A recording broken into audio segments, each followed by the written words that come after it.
What would be a good season for the Miami Hurricanes in 2025? If you've been following along this channel, we've done this segment for a number of different teams, and we've given you a win total. We're not going to give you a win total for Miami. Instead, we have a main objective, which I think Miami Hurricane fans can pretty easily guess at. We'll get to that in a second, though. Just hang on a minute. Miami fans, make sure you're subscribed right here to the On3 YouTube channel. College football, nothing but college football year-round. Miami, Notre Dame, week 1 on a Sunday. You're essentially not the only show on that day because you got South Carolina, Virginia Tech. I digress. Big one, week 1. We'll give you a prediction for it in the not-too-distant future. But if you're a college football sicko or a Miami Hurricane fan, make sure you are subscribed right here to the On3 YouTube channel. So before we get to the objective for Miami, what would define a successful season in Coral Gables, I want to address the narrative around Miami because I think there's 2 of them out there, and I think they're both a bit off. Narrative number 1, JD, they just had Cam Ward, and they couldn't get it done. You're telling me Miami is supposed to be better this upcoming season? They're supposed to have better expectations from what last year was? After that dude just left their building? I don't see it. I hear you. I understand. But roll with me. There was never a moment in Miami's season a year ago where you could fairly point the finger at Cam Ward for any shortcomings Miami had, right? It wasn't a Cam Ward thing last year. It was the fact the defense was just abysmal in the first half, and you're playing catch-up the majority of the time. So it wasn't they had Cam Ward, now he's gone, they lost all their juice. The problem was on the defensive side, which is where they've made the most effort to get better at over the course of this offseason. Now, maybe you're saying, JD, $4 million for Carson Beck's a pretty good effort too. I'd hear you, but you hear what I'm saying.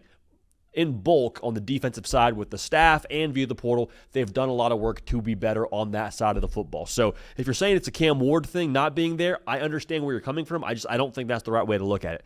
The other thought people have out there, narrative number 2, Miami always underachieves. We do this every single year with Miami. You always tell me they're a playoff team, they're this, they're that, and then every year they just fall flat on their face.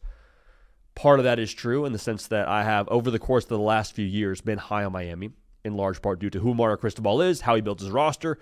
But it's not like Miami's just falling flat every single year. Last year, they won 10 football games.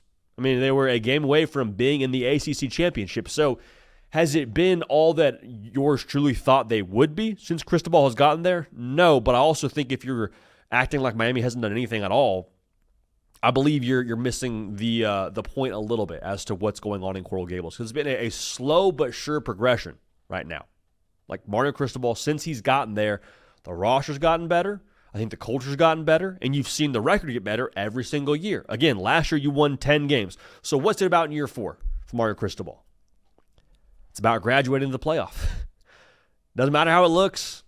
Doesn't matter if you catch a break with 10 wins or you go undefeated and win the ACC, if you get a bye, if you don't get a bye. I do not care where Miami is on Selection Sunday as long as they're in that field of 12. When I was in college, I took financial accounting not once, but twice. First time I withdrew. Second time, I was just laboring through that. I don't know what it was. I don't know what it is. Maybe it was the professor. Probably more so it was a me thing. Didn't matter how I got that class done. I just had to get it done. It was a prerequisite to graduate. And so by the time I graduated from school, I had myself a financial accounting check mark next to that course on my transcript. All right, it wasn't pretty. Wasn't a flying with passing colors kind of situation, but we got it done. Same thing for Miami. I don't care if it's a rock fight where you average less than 30 points a game. I don't care if the defense is atrocious yet again, but you got to make the college football playoff here in year 4. If you don't, it doesn't mean it's a bad season. You could win 10 games again.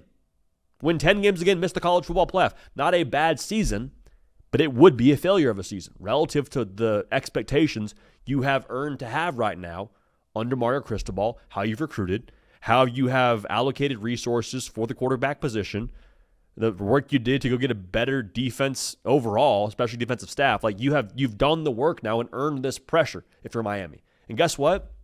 We were talking about Cam Ward a second ago and what he was for your football team. If you didn't go get Carson Beck this offseason, it would feel a lot like, hey, how's Miami going to do this kind of thing? You don't really have to squint with Carson Beck as your starting quarterback how Miami could find their way in the college football playoff. The ACC feels pretty wide open to me. I know you got Clemson on the top of that thing with all their production back in year 3 for Klubnik and Dabo, but outside of that, Miami to me is the most talented roster in the ACC along with Clemson. I don't think you're looking down your schedule and saying, oh man, golly, I can't believe we got to play insert team. You're not saying that because you are on par with the top of your conference, Clemson, when it comes to having the most talent in your conference. Now, maybe Clemson's got more NFL guys, but that's not what I'm here to talk about. The point being, you have earned the right to have this kind of pressure. Okay? Now, I said I don't care how it looks. Have a pretty good gauge for how I think it would have to look. Like, I don't think you win the ACC or make the playoff with a B- Carson Beck. We've said that many times on this show. You will go offensively as Carson Beck goes. And you say, well, we'll see what we have a receiver. Yeah, we will see what we have a receiver. We'll see what Tony and Trader and all those guys are. But here's the deal. Carson Beck has to be the difference. Carson Beck has to elevate those guys.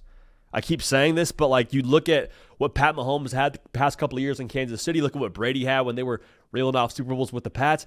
It wasn't like they were just stocked with a bunch of tier 1 weapons. Now, they were good players in those teams, but the point being, great quarterbacks elevate everyone around them. That has to be Carson Beck here going into another year in college football, his first year at Miami. I think the worry is if it's not this year, not that it's like a situation where Mario Cristobal is not the right guy or he's fired or anything. If it's not this year, it would feel like a massive missed opportunity. Because right now you have like the Christmas Carol effect going on. Cam Ward leaves. Oh, man, we missed our shot. You get Carson Beck, second chance at life. Second chance at everything you thought to be true if you're a Miami football fan a season ago. You still have a guy to go get it done. Like Carson Beck, we're not talking about the ability for him. He's got first-round NFL draft pick ability. Can you put it together to the point where you can go be in the college football playoff? That's the big question. So what's a successful season? What's a good season for Miami? Making the college football playoff. It's not bad to win 10 games, but it would not be a success. It would not be, quote-unquote, good or what you signed up for in year 4 under Mario Cristobal. Put a lot of work in, done a lot on that roster to get to where you are now. It's going to make the playoff, all right? So, Hurricane fans, let me know in the comment section how you feel about your 2025 aspirations. Looking forward to hearing from y'all in the comment section. Appreciate y'all. Love y'all. We'll keep this party rolling. We will see y'all next time.